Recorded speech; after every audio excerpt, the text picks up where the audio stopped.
There are trillions of little tiny aliens living inside you that are in control of your appetite, your cravings, your mood. They're in control of how you're feeling right now. Let me show you. These are two identical twins, Hugo and Ross. They're genetically identical. Yet when they're fed the exact same food, the blood sugar response they have to those foods is drastically different.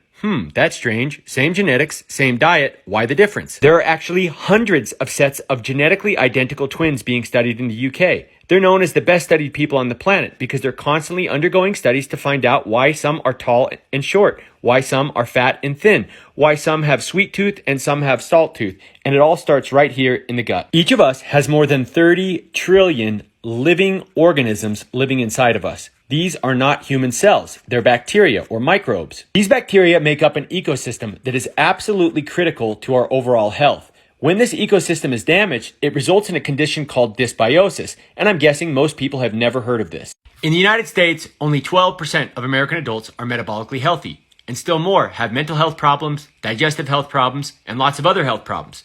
Why are we all getting so sick? Well, if 88% of people have this problem, perhaps it's not an individual problem, it's a systemic problem. Regardless of genetics, if our microbiome is suffering, if we have dysbiosis, it can be correlated to lots of other problems. Metabolic problems, respiratory problems, mental health problems, cardiovascular problems, skin problems, all kinds of problems. The good news is there's something we can do about it. And if we make a few simple changes, we can start to see improvement quite rapidly. Consider the fact that just 40, 50 years ago, we didn't have a metabolic health crisis or a mental health crisis.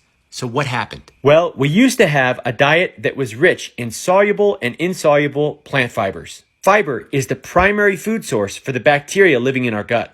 And as long as they're getting fed, they're happy and thriving. As food makers have progressively removed fiber from the American diet, our microbiomes have suffered. And now we're paying for it. This is brain number 1, and this is brain number 2. And there are more than 500 million nerves in our gut sending messages to our brain. Only when our microbes aren't healthy, those messages get interrupted. When our microbes are not getting the fiber that they need, the ecosystem breaks down. It messes with our hormones, it messes with our mood, our behavior, our cravings, all of that. Fiber also does some other wonderful things, like helping you manage your blood sugar and insulin levels. Fiber is also extremely satiating, which is one of the reasons why food processors take fiber out of the food, because we'll eat and eat and eat and not feel full. Now, the key to feeding our microbes is to give them diverse sources of fiber. So many people will go to the store and they'll buy some Metamucil or some Benefiber or something with one source of fiber in it, and that is not what our microbes need. So we must eat a wide array of veggies, fruits, seeds, herbs, or if we're going to supplement, it needs to be diverse sources of fiber. If you go to my page, I have a playlist called The Gut Health Rabbit Hole with lots of tips for improving your gut health.